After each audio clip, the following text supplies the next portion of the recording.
El Señor esté con ustedes. Me han pedido hacer un video sobre las diferencias entre la Iglesia Católica y la Iglesia Anglicana. He tratado pues de recoger el material más abundante posible para hacerlo de manera más clara para nuestros fieles católicos.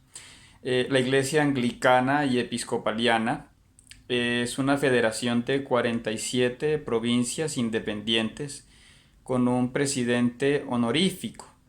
El país que más tiene anglicanos es Nigeria, aunque la cuna del anglicanismo es, como su nombre lo indica, Inglaterra. En este mundo anglicano hay como dos grandes tendencias que ellos llaman la alta iglesia, la high church, y que se parece un poco más a la fe católica. Y hay lo que se llama la baja iglesia, que se parece un poco más a los grupos evangélicos en su predicación, en su aprecio del mundo carismático, etcétera. Y ellos se consideran una vía media entre los católicos y los protestantes y aprecian mucho la predicación en el idioma de cada país. Ellos destacan por tener pocas normas y manejan un libro que llaman el libro de oración común. Tienen una cabeza simbólica que es el obispo de Canterbury en Inglaterra y al rey, o en este caso actual, la reina Isabel de Inglaterra. Ellos en Inglaterra tienen lo que llaman un sínodo general, que está estrechamente ligado al Parlamento británico, pero los ingleses se extendieron por muchísimos países y estos países cuando se independizan de Inglaterra, como fue el caso de Estados Unidos, ya no quisieron jurar por el rey de Inglaterra y entonces por ese motivo empezaron a llamarse episcopalianos. Por eso se habla de iglesia anglicana y episcopaliana. Entonces se llaman episcopalianos los anglicanos de Estados Unidos, pero ellos están presentes en muchos países donde antes estuvo el Imperio Británico. Es el caso de Australia, Sudáfrica, Canadá, Belice y otros países.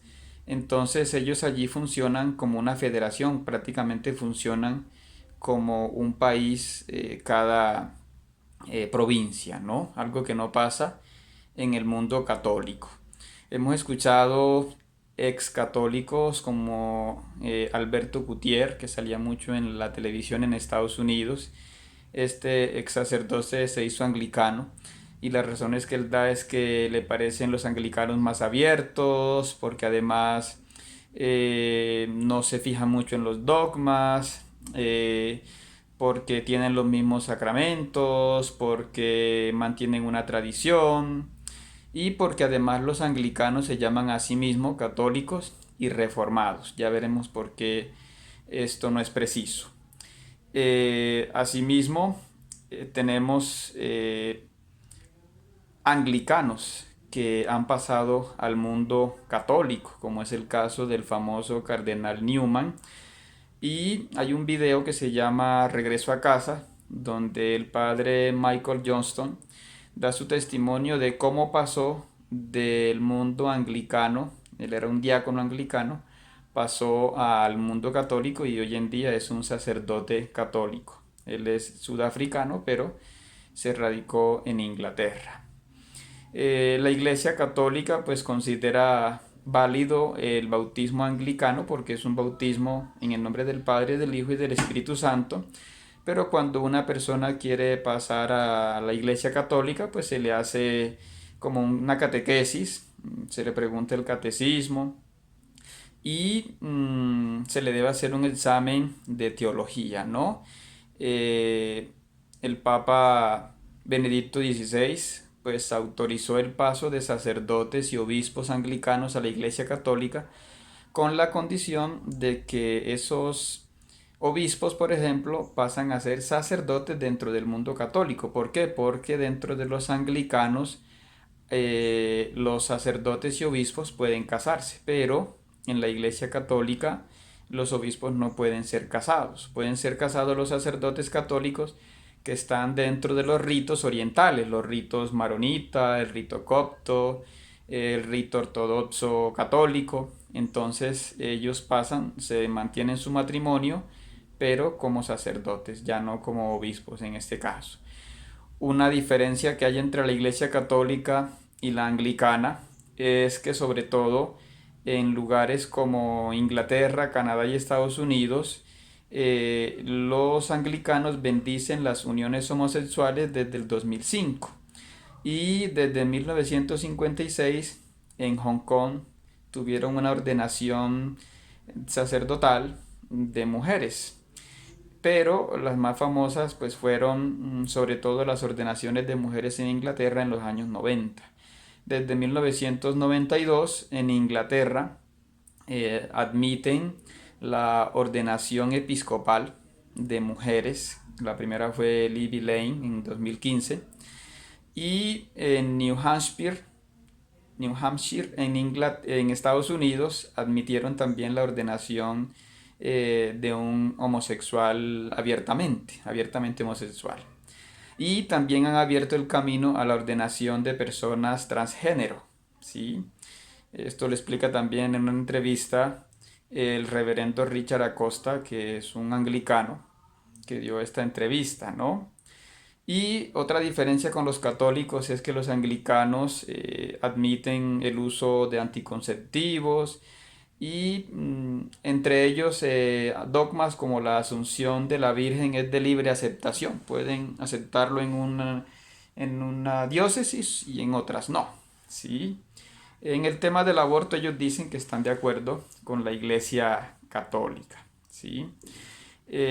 Como decía, el Papa Benedicto desde el 2009 admitió la entrada de anglicanos, pero con esas condiciones que les hemos dicho, ¿no? ¿Cuál es la historia de esta iglesia anglicana? Pues empezó sobre todo con Enrique VIII en Inglaterra, el rey, que estaba casado con una española, Catalina de Aragón, y él pidió que le anularan ese matrimonio, pero el Papa Clemente VII no aceptó. Entonces él pidió el apoyo del clero de Inglaterra y la mayoría lo apoyaron. Pero algunos pocos, como John Fisher, que era obispo de Rochester, rechazó. Y lo mismo Wolsey se opusieron a eso, pero los demás lo apoyaron. Y entre ellos el consejero Thomas Cromwell, que entonces influyó para que el rey tomara leyes que antes dependían del Vaticano. Y entonces por eso Enrique VIII prohibió la enseñanza de derecho canónico, prohibió peregrinar a las tumbas de Thomas Becket, cambió el latín por el inglés, puso a los arzobispos de Canterbury y York como los jefes de la iglesia en Inglaterra.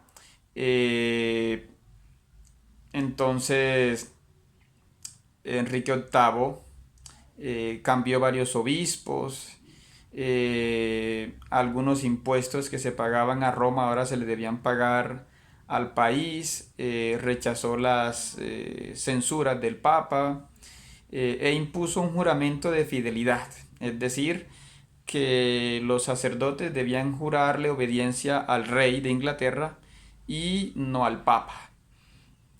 Algunos se opusieron a este cambio, como fue el canciller Tomás Moro, que fue asesinado, es un mártir, es un santo, John Fisher, y los religiosos franciscanos, cartujos, trinitarios, ahí estábamos también nosotros, y los brigidianos, ¿sí?